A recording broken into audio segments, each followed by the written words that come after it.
क्या 2017 में मेरे जीवन में एक व्यक्तिगत दुर्घटना हुई, जिसमें एक परिवार के सदस्य का जाना हुआ और उस कारण से तो इनका नितेश ओझा की तरफ जो नितेश ओझा सांगली के थे, इनके पुराने साथी जिस जिस पोज़ीशन में मैं था, उसी पोज़ीशन में कभी नितेश ओझा भी था कि जो उनके साथ काम कर रहा था बहुत निकटता से। तो नितेश ओझा को तो मेरे जीवन में जब वो हुआ, तो बड़े दुःख का वो समय था मेरे लिए। तो इन्होंने जो कहा नितेश भाई आपको भी शायद नहीं पता होगा इस बारे में। इन्होंने मुझे कहा कि नितेश जो है वो उस क्योंकि तुम मेरे साथ काम कर रहे हो, तुम्हारे ऊपर कुछ जादू टोना टोटका करवाया है जिसकी वज़ह से तुम्हें ये नुकसान हुआ है तुम्हारे जीवन में। मैंने उनसे कहा कि नितेश मेरा मित्र है और मेरी उनसे भले ही ज़्यादा बातचीत नहीं होती है, लेकिन वो ऐसा काम मेरे साथ तो नहीं करेगा। तो मतलब इन्होंने मेरा ध्यान उसके प्रति और दुश्मनी बढ़ाने के लिए खींचना चाहा। और तब मैंने क्योंकि ये अपने बारे में कहते थे कि निदेश में ये करवाता है, ये करवाता है, ये टोना करवाता है, टोना टोटका करवाता है, वो करवाता है। तो मुझे अविश्वास करने का कोई कारण नहीं था। मैं कहा चल ठीक करवाता होगा शायद, आप लोगों की होगी दुश्मनी। लेकिन मेरे मन में कभी ये भाव नहीं था निदेश के प्रति। तो लेकिन जब उन्होंने ये बात कही तो मुझे लगा कि ये मतलब इस लेवल तक ये मेरे दिमाग में उसके प्रति वैमनस्यता भरना चाहते हैं, तो ये तो शुभ संकेत नहीं है। तो मैंने ये बात भी फिर मानसिक रूप से नोटिस की। उसके बाद एक और जो विषय आया कि एक हमारे भीमराव शर्मा जी हैं। भीमराव शर्मा जी जयपुर में बहुत प्रिंटिंग के किंग माने जाते हैं। बड़े समृद्ध व्यक्ति हैं, मन से भी और धन से भी। तो बड़े समृद्ध व्यक्ति हैं और उन्होंने प्रिंटिंग का सारा कार्य जो इनका था, पोस्टर, मैगज़ीन सब कुछ छपवाने का वो वही करते थे। वो बड़े अच्छे बहुत कम रेट पर करते थे और वो सक्षम भी थे, तो इसलिए थोड़ा कम रेट में चल के भी उनको कोई नुकसान नहीं होता था। काफ़ी बड़ी उनकी प्रिंटिंग प्रेस थी। तो सारा डिज़ाइनिंग वर्क सब कुछ करना बिना किसी एक्स्ट्रा चार्ज के वो सब वो करते थे और वो भी पंचगव्य के इनके स्टूडेंट बन गए थे और उनके अंदर भी बहुत इनके प्रति भाव था। तो मुझे याद है कि एक समय ऐसा आया जब उन्होंने सजेशन दिया हमारी कोर ग्रुप की मीटिंग में कि भई हमें लगता है कि हमको गुरु के रूप में इनको स्वीकार करके, इनको नारियल भेंट करके इनको गुरु के रूप में हमें स्वीकार कर लेना चाहिए। तो इतना भावना था। हालाँकि अब भीमराव शर्मा जी इतने बढ़िया व्यक्ति थे, वो भी इनसे अब नहीं जुड़े हुए हैं। किसी प्रकार के कोई प्रिंटिंग का काम है, कुछ भी उनका फ़ोन तक नहीं उठाते अब वो। उन्होंने मना कर दिया कहते भई मेरे बस की नहीं है, मैं मतलब ऐसे इस प्रकार के लोगों से मैं संपर्क नहीं रखना चाहता। मैंने चलो ठीक है। लेकिन लेकिन अब क्या है कि फिर उसके बाद एक स्थिति आई जब इनकी पत्नी का देहांत हुआ।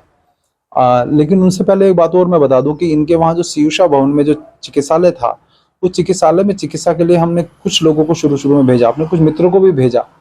तो वहाँ पर क्या हुआ कि यदि एक मित्र था मेरा जिसने कहा कि भई मैं एयरपोर्ट से सीधा जो चेन्नई एयरपोर्ट से सीधा मैं कांचीपुरम के लिए टैक्सी करवाकर वहाँ पहुँच गया।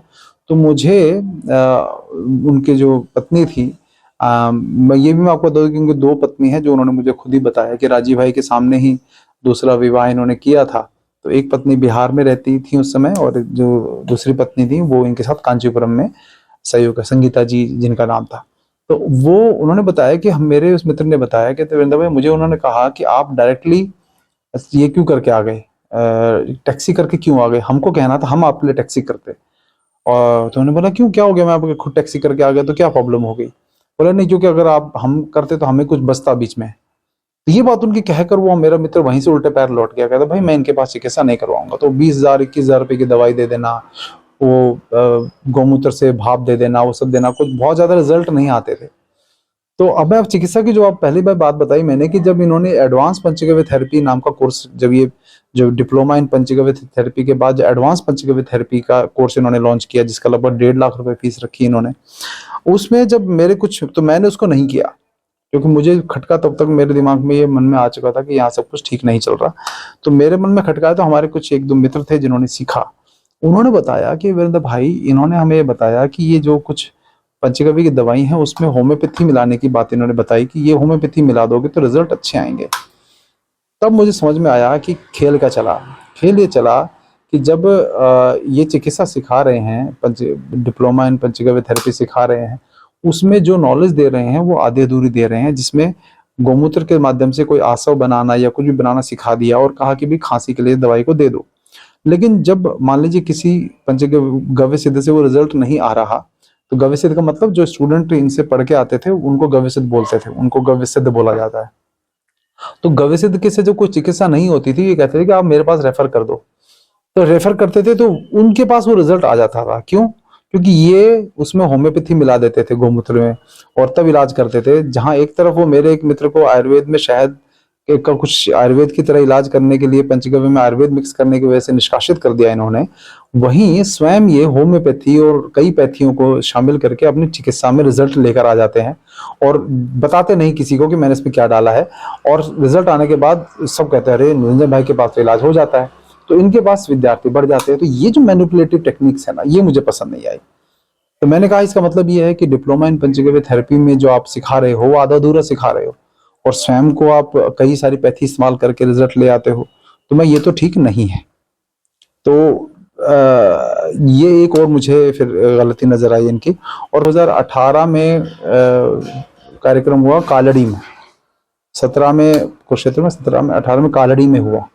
तो कालड़ी में मेरा लगभग मोहभंग हो चुका था, कमियां देखी जा चुकी थी। मैंने इनको कह चुका था कि भाई आपके इसमें मैं जो है ये चीजें नहीं देख रहा कि जो होनी चाहिए। बहुत सारी कम गायों की हालत हमने देखी, दवाइयों की गुणवत्ता हमने देखी आपकी जो बनती है वो, और बहुत सारी चीजें। तो केवल बिजनेस बिजनेस, तो ये इन्होंने कहा कि मैं बिजनेसमैन ही बनाना चाहता हूँ सबको। तो हमने कहा कि हम ये सब छोड़कर एक विचारधारा को बल देने के लिए, ठीक है जीविका की जरूरत है हमको, जीविका हम करेंगे, लेकिन जीविका की वजह से हम उन स्टूडेंट्स के मनोबल को नहीं तोड़ेंगे ना, जो बेचारे 35,000 रुपये बड़ी मुश्किल से करके ला रहे हैं। गाय के प्रति जिनमें कुछ भावना है, भाव है, आज वो गाय के लिए समर्पित होना चाहते हैं, और हम उनका फायदा उठाकर उनसे पैसे लेकर उनको बस ऐसे ही छोड़ दें। तो मैं कहा ये तो नहीं चलेगा। तो इनके संचालक सभी जो हैं उनसे मैंने बात की कालड़ी के उसमें महासम्मेलन, कालड़ी मतलब केरल में शंकराचार्य जी का जो जन्म स्थान था उसकी मैं बात कर रहा हूँ। तो कालड़ी में वहाँ जब कार्यक्रम हुआ तो उस कार्यक्रम में सबने नोटिस किया कि वीरेंद्र भाई अब पहले जैसे हिस्सा नहीं ले रहे। हाँ, राम राम श्याम श्याम गुरुकुल भी चल रहा था उस समय मेरा, तो वो सब होने लगा। और उसमें सभी संचालकों से मैंने अलग अलग करके बात की, ये सभी आचार्यों से बात की, और इन सब कमियों के बारे में बताया कि भाई इस प्रकार की जो कमियां चल रही हैं जिसमें गायों की स्थिति खराब, सबसे महत्वपूर्ण थी कि वहां पे रहने वाली जो गौशाला में गाय थी उनकी स्थिति खराब क्यों है। तो सब के सब एग्री कर रहे थे, हाँ वीरेंद्र भाई दिक्कत तो है, ये है। लेकिन फिर वही बात, सब उनको अपना बॉस की तरह बिहेव, सब उनसे उनको बॉस और खुद को एम्प्लॉय मानते थे। तो कोई उनके सामने कहने की हिम्मत नहीं करता था। क्यों? क्योंकि अगर कह दिया तो कल को इनके गुरुकुल को वो या तो बंद करा देंगे या उनकी फिर इनकम बंद हो जाएगी। तो ये इन्होंने उनकी जो गलत नीतियों के प्रति आवाज उठाना, मैं ये नहीं कहता कि हर जगह परफेक्ट होती है। गाय के लिए उन्होंने जो काम किया, और मैंने आप मानेंगे नहीं, शायद 3 वर्ष उनका गोल्डन पीरियड रहा जिसमें उनका प्रचार जो है, मुझे लगभग 600-700 सब्सक्राइबर हुआ करते थे उनके यूट्यूब चैनल पे, वो 40-45 हजार सब्सक्राइबर हमने पहुंचाए। और उसके बाद और भी कई प्रकार से उनके प्रमोशन अपने अपने फेसबुक से भी किया, अपने यूट्यूब से भी किया, उनके लेक्चर्स एडिट करके डाले, उसमें भी लाखों व्यूज आने शुरू हुए, छोटे शॉर्ट्स। तो वो सारा कुछ मैंने उस कार्य को इनिशिएट किया और उसको बहुत प्रचार हुआ, बहुत प्रचार हुआ। तो यही उनके कारण, उनकी वजह से उनको लगता था कि, लेकिन हम ये सब भावना के तहत कर रहे थे। लेकिन जैसे ही मेरे मन में वो भाव खत्म होना शुरू हुआ, मैंने एडिटिंग वगैरह करनी छोड़ दी, और मेरे मन में भावना भी, क्योंकि मेरा सारा खेल भावना का है। मैं किसी के प्रति भावना, वो उनको ये लगता था कि वीरेंद्र अब इनकम कर रहा है हमारी वजह से, तो हम वो वीरेंद्र जो है अब वो हमारे जैसा हम कहेंगे वैसा करेगा। तो मैं इतना तो मैंने प्रदीप दीक्षित के साथ भी नहीं झेला। मुझे लगता है कि अंत में यदि सिद्धांत और वैचारिक दृष्टि के साथ हम जो चले थे, विजन के साथ चले थे, अगर वो नहीं है तो फिर मैं आपके साथ नहीं दूंगा। ये सिंपल फैक्ट है। तो मैंने 2018 के कालड़ी के बाद 2019 में मैंने निर्णय ले लिया, शुरुआत में 19 के जनवरी फरवरी में, कि मैं गुरुकुल बंद करूंगा। आप गुरुकुल बंद करने का जैसे मैंने निर्णय इनको सुनाया, मुझे याद है हैदराबाद में इनका कार्यक्रम था, एक मित्र ने, उन्होंने उस कार्यक्रम में इन्होंने फिर एक ऐसा मुझे बहुत बोला कि मैं चाह रहा हूँ कि इन्होंने कुछ जो फीस थी 35,000 रुपए की, उसमें से हिस्सा बढ़ाने का, कि भाई मैं चाहता हूँ कि मैं सबका कुछ, और उनको इस तरह से कुछ बेनिफिट दो, ऐसा कुछ कैलकुलेशन मुझे बताई। तो जिसमें लॉन्ग टर्म में इन्हीं का फायदा हो रहा था कैलकुलेशन। तो मैंने उनको कहा कि निरंजन भाई इतनी बुद्धि चलाने की आवश्यकता क्या है?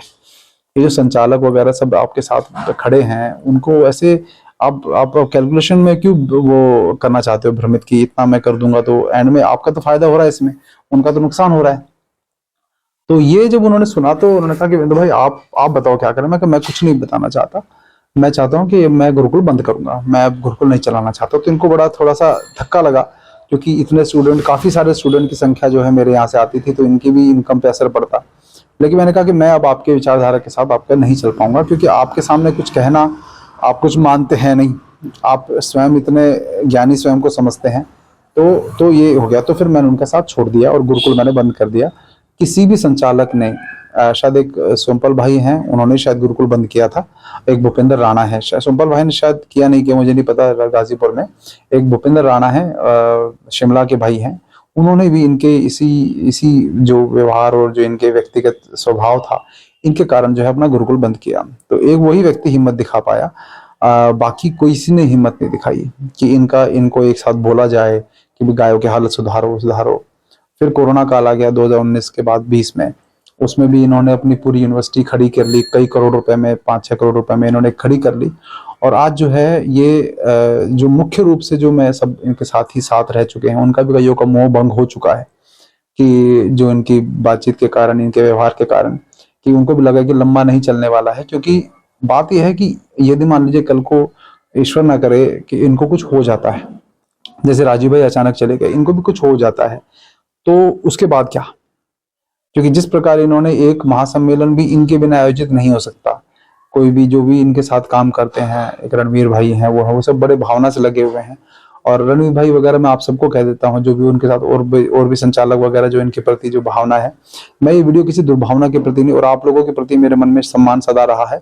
तो कृपया करके इस वीडियो को एक फीडबैक की तरह लीजिए कि हर चीज में हाँ हाँ भरना जो है, वो देश महत्वपूर्ण है, व्यक्ति महत्वपूर्ण नहीं है। तो निरंजन वर्मा जी के साथ मैं नहीं कहता 100% परफेक्ट वो हैं या मैं भी परफेक्ट हूँ, लेकिन कम से कम जो आज कोर्स जो कर रहे हैं उनके पास, उनको ध्यान रखना है कि क्या एक्सपेक्टेशन करनी है। क्योंकि 35,000 रुपये खर्च करने के बाद आप उनके हाथ में आधे अधूरे हथियार पकड़ाएंगे, तो आगे चल के चिकित्सा नहीं कर पाएंगे, तो उनकी फिर पंचगव्य का नाम, गौमाता का नाम बिगड़ेगा, उन लोगों पे भी संकट आ सकता है किसी प्रकार का। तो ये जो पूरा हुआ, तो मैंने जब गुरुकुल बंद किया तो इनको ठेस पहुंची, और उन्होंने प्रयास किया कि मेरे कुछ मित्र में उस गुरुकुल को चला लें, लेकिन वो गुरुकुल मैंने बंद कर दिया। मैंने कहा नहीं, मैं नहीं अलाउ करूंगा किसी को, क्योंकि मैं जिस प्रकार से जो बच्चे हैं, उस जो आते हैं लड़के, उसमें जो स्टूडेंट बनकर आते हैं, जो परिवार मेरे पास आते हैं सीखने, मैं जब उनकी आंखों में देखता हूँ, तो उन्होंने बड़ी मुश्किल से उस पैसे की व्यवस्था की होती है। लेकिन जब हम कहते हैं हम वो उनको नहीं दे पा रहे, जो समाज में गाय माता का स्थान हमें सुनिश्चित करना था वो नहीं दे पा रहे, तो हमें निराशा होती है, हमें मन में ग्लानि होती है। इसी कारण प्रदीप दीक्षित का भी साथ छोड़ा था, क्योंकि हमारी जब छवि खराब होगी, किसी के आंखों में आंखें नहीं मिला पाएंगे, कह रहे वीरेंद्र भाई आपको तो हिस्सा मिल रहा था उसमें से, आपकी भी इनकम हो रही थी, तो आप भी चुप रहे, आपने कुछ बोला नहीं। तो ये स्वभाव एक्चुअली मेरे डीएनए में तो नहीं है, मेरे खून में नहीं है ये। तो मैं ऐसा नहीं कर सकता कि पैसा आ रहा है तो चुपचाप जो हो रहा है होने दो। हम गलत को गलत बोलेंगे और दूसरा व्यक्ति रिसेप्टिव होगा, तो वो हमें सुधारना चाहेगा तो हम भी सुधरेंगे, हमारे में कमियां होंगी, और हम अगर कुछ सुझाव दे रहे हैं तो उसको भी उनको स्वीकार करना चाहिए। तो हमें लगता है कि ये जो पूरा व्यवस्था है, जो जिसमें मैंने आपको बताया, पूरी ये जो अनुभव बताया अपना, इसमें ऐसी बहुत सारी और भी चीजें हैं जो मुझे नोटिस हुई। तो फिर मैंने नितेश ओझा को फोन किया, उसको पूछा, मैं कहा भाई ये बताओ कि ये कमियां मुझे नजर आई। तो उसने बोला, पहले उसको बोला कि तुम ये कमियां बताओ, क्या क्या कमियां, किस कारण से तुमने निरंजन भाई का साथ छोड़ा। उसने फिर जब कमियां गिनानी शुरू की, तो एग्जैक्टली वही कमियां मुझे दिखी। इसका मतलब ये है कि वो सारी कमियां कई वर्षों से नितेश ओझा भी बताता आ रहा है, और भी कई लोग बताते आ रहे हैं, लेकिन दूर नहीं करना चाहते। क्यों? क्योंकि वन मैन आर्मी चल रहा है, और ये वन मैन आर्मी की वजह से कल को इनको कुछ हो जाता है तो बाद में कोई बैकअप नहीं है, ये पूरा का पूरा आंदोलन वहीं का वहीं ठप हो जाएगा।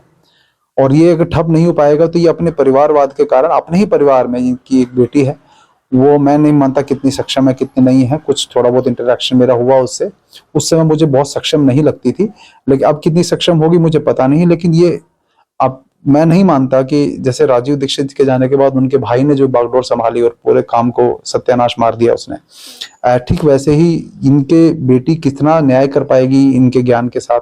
और जो बाकी जो संचालक या आचार्य उनके साथ जुड़े हुए हैं, उन आचार्यों में कितने, किसी को वो जिम्मेदारी, या इसका 2-3 या 5 आचार्य या 5 संचालक जिनको ये योग्य समझते हैं, उनमें से किसी 4-5 को योग्य समझ के पूरी व्यवस्था उनके हाथों में सौंपने को क्या ये तैयार हैं? क्योंकि वृंदावन के कार्यक्रम के लिए कई लोग मुझे कॉल कर रहे थे कि वीरेंद्र भाई आप भी जा रहे हो, क्यों नहीं जा रहे हो? तो मैं इस वीडियो के माध्यम से स्पष्ट कर देना चाहता हूँ कि मैं उनके मंच पे भी नहीं दिखूंगा। इसी कारण से 2019 में जब जगन्नाथपुरी में कार्यक्रम हुआ तो मेरे 7-8 विद्यार्थी थे जो अपने परिवार के साथ जगन्नाथपुरी गए, उस कार्यक्रम के लिए नहीं गए। उसी दिन जिस दिन कार्यक्रम था उन्हीं दिनों में हम जगन्नाथपुरी में थे, लेकिन मैं उस कार्यक्रम में मैंने कदम तक नहीं रखा। क्यों? क्योंकि मैं इनडायरेक्टली सबको ये कहना चाहता था कि मैंने उनके कार्यक्रमों का या उनका बहिष्कार कर दिया है। तो ये सबको क्लियर हो गया था जो वहां पर लोग उपस्थित थे। तो आज ये जो पूरी बात है कि आज यदि ये आंदोलन इतने सालों चल रहा है तो इनके जो 7 लोग हैं, जो संचालक हो, सब इतने सालों से जुड़े हुए हैं, बहुत भावना के साथ जुड़े हुए हैं, बहुत सम्मान करते हैं इनका, उन सबके हाथों में सौंपने को क्या ये तैयार है? क्योंकि यदि इन्होंने उनके हाथों में नहीं सौंपा तो मैं नहीं मानता कि कल को निरंजन वर्मा की जगह बॉस का जिम्मेदारी उनके परिवार में कोई ले लेता है। जैसे उनके पत्नी का देहांत हुआ, संगीता जी का जो दूसरी पत्नी थी, तो पहली पत्नी इन्होंने पंचगव्य गुरुकुल में लेके आ गए वहां पर। तो ठीक है, वो उनका व्यक्तिगत निर्णय, मैं उस पर कोई आक्षेप या मैं कुछ नेगेटिव नहीं बोल रहा हूँ। लेकिन 2 विवाह हैं, तो अब वो उनको ला वहां पर स्थापित किया इन्होंने, और उनकी बेटी जो है उनको स्थापित किया। तो वो कितने योग्य हैं कि बाकी सब संचालकों को निर्देश दे पाए? यदि नहीं है तो एक समिति बनाई जाए जिसके माध्यम से ये व्यवस्था चलती रहे। लेकिन व्यवस्था में मूल में जो है वो गौमाता का विचार होना चाहिए, गौमाता की सेवा का विचार होना चाहिए। लेकिन उसमें भी यही रहेगा, क्योंकि मैं मानता हूं कि एक फेलियर था बड़ा ये, कि मुझे याद है कि जब इनकी दूसरी पत्नी जो संगीता जी थी उनका देहांत हुआ, तो मणि जी और संगीता जी का थोड़े थोड़े दिनों के गैप में ही देहांत हुआ। तो किसी ने बताया कि किडनी फेल हुआ था, ऐसा कुछ हुआ था। हालांकि मुझे पक्का नहीं पता है कि क्या हुआ था, लेकिन इलाज नहीं हो पाया ठीक से उनका, और किसी बीमारी की वजह से उनका देहांत हुआ। तो मुझे याद है कि भीमराज भाई वहां गए और मुझे भी उन्होंने बुलाया था, लेकिन मैं गया नहीं। मैं कहा मेरे मन में जब भाव खत्म हो जाता है तो मैं ये अनावश्यक जो है ढोंग नहीं करता मैं दिखाने का कि मेरे मन में, मैं ना उनके जाने से खुश हूं ना मैं जो उनके जाने से दुखी हूं। जी, दुनिया में बहुत लोगों की मृत्यु होती है, उनके प्रति हम उनके आत्मा को शांति मिले इतना ही बोलते हैं हम। लेकिन मैं झूठा मूठा ढोंग दिखाने के लिए मैं वहां नहीं जाऊंगा श्रद्धा सुमन अर्पित करने के लिए, क्योंकि मन में श्रद्धा अब रह नहीं गई। तो अब ये जब गए तो वहां पर उन्होंने मुझे फोन किया, भीमराज भाई से मेरी अच्छी मित्रता है आज भी। उन्होंने कहा वीरेंद्र भाई मैं आपको सच बताऊं, कितने लोग हैं गिनकर यहाँ इनकी अंत्येष्टि में? तो इन्होंने क्या किया, 2 दिन तक वो जो एक एक वो होता है ना शीशे का, उसके अंदर उनका शव रखा, अपनी पत्नी का। उस शव के मैं कोई इसको उनके मृत्यु का कोई मजाक वगैरह नहीं उड़ा रहा हूँ, इसलिए मेरी बात को दूसरी तरीके से समझिएगा। इनके गव्य सिद्ध इन्होंने 2,000-2,500 गव्य सिद्ध तब तक बना दिए थे। 2,000-2,500 गव्य सिद्ध बनने के बाद इनको उम्मीद थी कि जब जो गुरु माता सब बोलते थे उनका देहांत होगा तो हजारों लोग वहां पर श्रद्धांजलि देने के लिए आएंगे। इसलिए उन्होंने 48 घंटे तक या 2 दिन तक या 1 दिन तक उनका शव जो है वो शीशे के उसमें वो जो ठंडा करके रखते हैं वो रखा है। भीमराज भाई ने बताया कि वीरेंद्र भाई अंत्येष्टि के समय गिन के मैं बताऊं 11 लोग थे, केवल 11। हजारों गव्यसिद्ध जो बनाए थे वो गव्यसिद्ध वहां नदारद थे। क्यों? क्योंकि उन्होंने इनके मन में जब इन्होंने पैसे ले लिए उनसे, और लेकिन उतना परोसा भी नहीं सबके लिए। कुछ लोगों को सफलता मिल गई अपने व्यक्तिगत टैलेंट की वजह से, वो अच्छी चिकित्सा कर रहे हैं, अच्छा इनकम कर रहे हैं, उन सबको मैं एक्सेप्शन के तौर पे देखता हूँ। वो उनकी खुद की भी मेहनत है उसमें। लेकिन बाकी लोग जिनको सहारे की बहुत जरूरत पड़ती है, इन्होंने उनको ऐसे ही छोड़ दिया। और इन्होंने फिर जो है मतलब ये फेलियर था एक तरह से कि इतने हजारों गव्य से जो आपको गुरु के समान देखते हैं वो आपकी पत्नी की अंत्येष्टि में भी श्रद्धांजलि देने नहीं आए। ये भी एक बहुत बड़ा फेलियर है, जहां पर इनको ये इंट्रोस्पेक्शन करने की जरूरत थी कि क्या गलत हुआ। लेकिन इन्होंने तब भी नहीं किया, क्योंकि इनके पास पैसे आ रहे थे, इनकी अपनी यूनिवर्सिटी खड़ी हो रही थी जो इनको अंत में करना था। तो साथियों, एक घटना जो ऐसी जिसने ठप्पा लगा दिया कि मुझे अब इनके साथ काम नहीं करना है, क्योंकि जो व्यवहार उन्होंने इस विषय में दिखाया, इस घटना के समय दिखाया, वो व्यवहार किसी भी रूप में एक्सेप्टेबल नहीं था। बाकी सब चीज़ें भी यदि मैं देश के भले हो रहा है, गौ माता का काम हो रहा है, यदि उसके लिए मैं भूल भी जाऊं एक बार को, लेकिन ये जो इन्होंने व्यवहार किया उसके बाद मुझे कंफर्म हो गया कि इनके ऊपर भरोसा नहीं किया जा सकता। वो विषय ये था कि मेरे एक लंदन के जो है यूट्यूब के माध्यम से मुझसे जुड़े थे वो, और मुझसे बहुत बात कई दिनों से चल रही थी उनके साथ। तो उस समय मेरी भावना इनके प्रति थी कि हम इनके साथ काम करें, तो मैंने इनका उनसे परिचय करा दिया। बड़े उद्योगपति थे, अच्छे समृद्ध व्यक्ति थे धन के मामले में भी, और 13-14 एकड़ की ज़मीन थी उनकी मोरनी हिल्स में। तो वो लंदन में ही रहे हैं कई 30-40 वर्षों से। तो उन्होंने जो मुझे ये कहा कि आप उस ज़मीन पर कुछ करिए, कुछ अच्छा करिए। तो मैंने अपनी भावना के कारण मैंने उनका निरंजन वर्मा जी से परिचय करा दिया कि भाई हम इनके साथ काम कर रहे हैं। और उनके साथ परिचय कराया तो उन्होंने 2017 में जो कुरुक्षेत्र में महासम्मेलन हुआ, उस महासम्मेलन में उन्होंने 1 लाख रुपए वहाँ डोनेशन भी दिया। तो निरंजन वर्मा जी को लगा कि भाई ये हमारी भी कुछ मदद कर सकते हैं, तो मैंने उनसे परिचय करा दिया। तो इनकी उनसे बातचीत शुरू हुई। लेकिन उन्होंने हमेशा ये कहा कि वीरेंद्र जो है वो हमेशा हर निर्णय में मेरे साथ शामिल रहेगा, जो भी आपके साथ मैं काम करूँगा। तो ऐसा होने के बाद मुझे एक दिन कई दिनों तक ऐसा लगता रहा, और वो उस कार्यक्रम में भी आए, वो लंदन से उस कार्यक्रम में कुरुक्षेत्र के महासम्मेलन में सम्मिलित होने भी आए। हुई कि इन्होंने मेरे पीछे से उनसे बातचीत शुरू कर दी, जिसकी जानकारियाँ मुझे नहीं दी। और इन्होंने उनको कहा कि जो मेरे समर्थक थे, वो एजड थे, 65-70 साल के थे वो, और जगन्नाथपुरी के महासम्मेलन में भी वो गए। लेकिन उन्होंने इनके साथ जो है कई प्रकार के बिजनेस संबंध बनाने की कोशिश की। इन्होंने कहा कि आप कुछ वहाँ कांचीपुरम में जो है इनकी गौशाला के पास में 1 करोड़ में कोई ज़मीन थी, उसमें इन्वेस्ट कर दीजिए। हालांकि वो इनकी बातों में नहीं आए, लेकिन उन्होंने ये कहा कि मैं, क्योंकि थोड़े समझदार थे तो एकदम से इनकी बातों में नहीं आए। इन्होंने कहा कि मैं एक काम करता हूँ, आपको मैं लंदन बुलवाता हूँ, आप यहाँ पर गाय के विषय पे लेक्चर दीजिए। यहाँ पूरी जो इंडियन कम्युनिटी है, उनके कम्युनिटी के बीच में आप इसका प्रचार करिए, तो वहाँ पर बहुत सारे लोग मदद करना चाहेंगे। आप इस विषय को, इस बात को वहाँ पिच करिए। तो आइडिया हो गया। तो इनकी वहाँ टिकट वगैरह भी बुक हो गई। तो किसी कारण से वो कैंसिल हो गई टिकट वगैरह, ये नहीं जा पाए। शायद इनकी माताजी का देहांत हुआ या कुछ कुछ हुआ था। निरंजन वर्मा जी की माताजी का देहांत हो गया था, तो कुछ कारण था, कैंसिल हो गया। तो तब मुझे, जब कैंसिल होने के बाद जो थे ग्रेवाल जी, उन्होंने ये मुझे बोला कि वीरेंद्र ऐसे ऐसे हुआ। तो मैंने कहा मुझे तो नहीं जानकारी थी कि इनकी लंदन की टिकट बुक हुई है। तो मतलब ये हुआ कि तो वो बोले नहीं नहीं, मुझे तो उन्होंने कहा कि मैंने वीरेंद्र को बता दिया है। तब मुझे लगने लगा कि मैंने जिस व्यक्ति से इनका परिचय कराया भावनावश, मैं भी उनके साथ काम कर सकता था, मैं भी कहीं जाकर उनके उनके मदद से और कहीं प्रचार कर सकता था। लेकिन उन्होंने उनके साथ अपनी बातचीत पूरी जारी रखी। उनको ये भ्रम में रखा कि वीरेंद्र को सब कुछ मैंने बता दिया है, और स्वयं जो है उनके साथ लंदन की टिकट भी कराकर, बात ये थी लंदन जाना नहीं जाना, बात यह है कि वो मुझसे बात छुपा रहे, मुझे नहीं बताया, बिल्कुल भी जानकारी मुझे नहीं दी। तो तब मुझे लगने लगा कि अब इनके साथ और काम नहीं कर सकते, क्योंकि ये इस प्रकार से यदि मेरे द्वारा उनके द्वारा संबंध किसी का बनवाया गया है, तो वो इस तरह से यदि वो पीछे पीछे चुपके चुपके से अगर कोई काम करना चाह रहे हैं उनके साथ और मुझे जानकारी नहीं दे रहे हैं, तो ये मैंने धोखे की तरह लिया कि इन पर विश्वास नहीं कर सकते। तो ये बड़ा महत्वपूर्ण था ये विषय कि आपको मैं बताऊं। तो ये भी आप ध्यान रखिए कि इस प्रकार का भी व्यवहार इन्होंने किया है। वही लक्ष्य था, ठीक है, कर लीजिए, लेकिन अपने विजन के साथ न्याय कर पा रहे हैं कि नहीं कर पा रहे हैं। तो मैं ये मानता हूँ कि आज जो मेरा 13 वर्ष का अनुभव हुआ है, जो मैंने विश्लेषण किया है, उस विश्लेषण में एक ही बात सामने आई है, वो कई लोगों पे लागू होती है, चाहे वो प्रदीप दीक्षित हो, निरंजन वर्मा हो, ये देवेंद्र बलारा हो, विश्व चौधरी हो, और भी बहुत लोग हैं।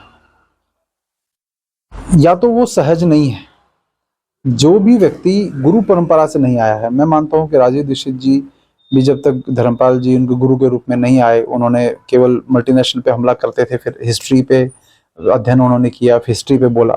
तो गुरु के आने के बाद जीवन में कोई लगाम होनी चाहिए कि तुम ये करो, ये मत करो, कोई रोकने वाला होना चाहिए। गुरु परंपरा से यदि कोई नहीं पड़ा हुआ, या फिर किसी के सर पे कोई सदगुरु, अच्छा गुरु नहीं है जो उसको लगाम दे कि कल को वो अपने व्यवहार के कारण कोई भी किसी प्रकार से भी किसी भी करवट बदल जाता है कि भाई आज मेरा ये मन कर रहा है, मेरी समझ के अनुसार मुझे ऐसा लग रहा है तो मैं ऐसा कर दूं, मेरी समझ के हिसाब से मुझे ऐसा लग रहा है तो मैं वैसा कर दूं। भले वो नीतिगत हो या ना हो, शास्त्रोक्त हो ना हो, चाहे वो अपनी मर्जी से उसके उसके अंत में जो परिणाम है वो शास्त्रोक्त ना भी हो, लेकिन उसके परिणाम आगे घातक होने वाले हैं। सामाजिक मानस जो बनाने के लिए उनका मानस को नुकसान पहुंचेगा, उनकी सोच को, उनके मनोबल को नुकसान पहुंचेगा। यदि इस प्रकार के निर्णय ले रहे हैं, उन पे कोई लगाम लगाने वाला नहीं है, तो वो व्यक्ति भले ही कितना ही ज्ञानी हो, उन लोगों के पीछे चलने की जरूरत नहीं है। मैं सबके लिए ये बात बोल रहा हूँ, क्योंकि मैं ये मानता हूं कि जब आपके कोई लगाम देने वाला होगा, तो आप कुछ भी तरह का बर्ताव आप करने लगेंगे, फिर केजरीवाल बन जाएंगे दूसरे आप। मेरा मन में जो आया मैंने कर दिया, मेरे जैसा मन में आया मैंने वो कर दिया। तो ये जो बहुत महत्वपूर्ण मुझे सबक मिला।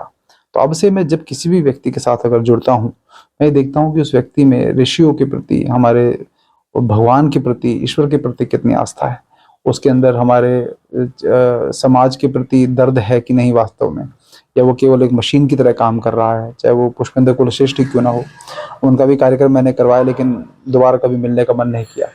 इस प्रकार से जो है, जो गुरु परंपरा से नहीं आ रहा है, इसके सर पे कोई लगाम नहीं है।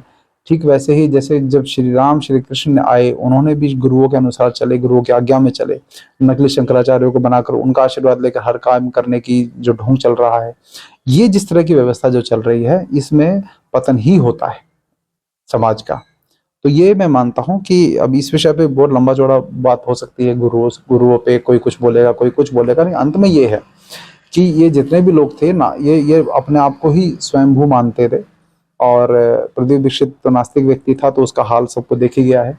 इनका भी जो कार्यक्रम चल रहा है वर्मा जी का, इनको भी मैं ये कहना चाहूंगा कि आप अपनी ये जो इतनी सालों की मेहनत की है, इसको ऐसे ही परिवारवाद के कारण बर्बाद मत करिएगा। इसको सकारात्मक तरीके से, इसको कुछ अच्छे लोग जो आपके साथ में, उनको हैंड ओवर कीजिए, उनको निर्णय लेने की क्षमता दीजिए, कार्यक्रम आयोजित करने की क्षमता उनमें उत्पन्न करिए, जिससे कि आपके बिना भी ये व्यवस्था चल पाए। नहीं तो ये सब ऐसा ही कैसा रखा रह जाएगा। बाकी जो लोग कोर्स कर रहे हैं, इनके यहाँ कोर्स करना चाहते हैं, अपने रिस्क पर करिए, मैं रिकमेंड नहीं करता। क्योंकि मुझे जब इनके यहाँ से छोड़ने के बाद मुझे भी अवसर ये, अब ये बड़ी इंटरेस्टिंग बात है कि जब मैंने इनके यहाँ से छोड़ा, तो कई सारे लोग जो इनके अगेंस्ट थे, उन्होंने मुझे अप्रोच करना शुरू किया कि वीरेंद्र भाई आप भी अपना गुरुकुल शुरू करो, अब पंचगव्य का गुरुकुल शुरू करो, उसमें फीस आप कम कर के करो, आपके पास खूब स्टूडेंट आएंगे। तो मैंने उन सबको ये कहा कि मैं कहा भाई बात सुनो, मुझे अगर जितने भी लोग इनसे छोड़कर गए, उन्होंने क्या किया, उन्होंने इन्हीं के कोर्स को सस्ते में पढ़ाना शुरू कर दिया। तो मैंने फिर बोला, मैं कहा ये तो वैचारिक बड़ी वो है, गरीबी है तुम्हारी, कि अगर तुम जिस व्यक्ति का विरोध कर रहे हो और उसी के द्वारा सीखा हुआ पढ़ा रहे हो, वो भी सस्ते में, तो मैंने कहा आप लोग भी कहीं उनके जैसी ही मानसिकता के व्यक्ति हो। मैं कहा मैं दूसरा गुरुकुल शुरू करके नहीं पढ़ाऊंगा कि मैं सस्ते में पढ़ा लूंगा, ज्यादा स्टूडेंट आ जाएंगे, पैसा। मैं कहा यही अगर ध्येय होता तो मैं उनके साथ ही रहता, फिर मुझे क्या कमी थी। देखिए मैंने कहा नहीं, मैं गुरुकुल नहीं करूंगा शुरू। उसके बाद कहीं हमने फिर गोधुली शुरू किया अपना, जिससे कि जीविका की व्यवस्था थोड़ी चल जाए, शुद्ध भी मिल जाए, स्वयं को मिल जाए और लोगों को मिल जाए। और गुरुकुल की बात से ध्यान आया कि इन्होंने वहां पर बच्चों का एक गुरुकुल भी शुरू किया, निरंजन वर्मा जी ने, अपने वहां कांचीपुरम में। और इन्होंने आह्वान किया कि संचालक और जो ये हैं, छोटे बच्चों गुरुकुल की मैं बात कर रहा हूँ, कि संचालक और जो आचार्य हैं वो सब अपने बच्चों को वहां करवा ही देंगे। इनको बड़ा विश्वास था इस बात पे। लेकिन आप लोगों को आश्चर्य होगा कि एक भी संचालक और एक भी जो ये है आचार्य जो थे इनके, जितने सालों से इनके साथ रह रहे हैं, इनके प्रति बड़े सम्मान है, किसी ने भी अपने बच्चों को इनके गुरुकुल में भेजना स्वीकार नहीं किया। एक भी, कोई एक दो गए, वो आज शायद पछता भी रहे होंगे, लेकिन उन्होंने इनके गुरुकुल में नहीं भेजा। ये सबसे बड़ी प्रमाण है कि लोग इनसे क्यों जुड़े हुए हैं। वो सिर्फ इनकम के लिए जुड़े हुए हैं। उनको विचारधारा, देश बदलने से, गाय माता से बहुत लेना देना नहीं है। केवल उत्पाद उनका लक्ष्य है, माध्यम नहीं है उत्पादन के लिए। तो ये है सच्चाइयाँ, ये अनुभव हैं। तो मैं मानता हूँ कि इनके जो गुण हैं, यदि वो सात्विकता के साथ प्रयोग करते तो आज शायद मेरे जैसा व्यक्ति भी इनके साथ होता। लेकिन कहीं ना कहीं अपने मन अनुसार जैसा मर्जी व्यवहार कर लेना जो है, ये मुझे नहीं सुहाता। तो बस साथियों, मैं मानता हूँ कि जितनी बातें मैंने क्लियर करना चाहता था वो मैंने कर लिया है। और आज अंतिम बस सूत्र यही देना चाहता हूँ कि जिस व्यक्ति के सर पे किसी गुरु का नियंत्रण नहीं है, या फिर नियंत्रण, या जिसे कहें कि मार्गदर्शन नहीं है, और जो गुरु या गुरु परंपरा से नहीं पढ़ के आया है, कुछ भी ज्ञान अपनी तरफ से दे रहा है, उस व्यक्ति को पीछे अंधा बन के मत चलिए। जो अच्छी बातें स्वीकार कर लीजिए, जो नहीं है उसको स्वीकार मत करिए। तो इतना ही मैं कहना चाहूँगा। अपने इस अनुभव को साथ में आप सबसे मैं चाहूँगा कि जो भी प्रश्न हो आप मुझसे पूछिए, मैं संभव होगा तो ज़रूर उसका उत्तर दूँगा। वंदे मातरम।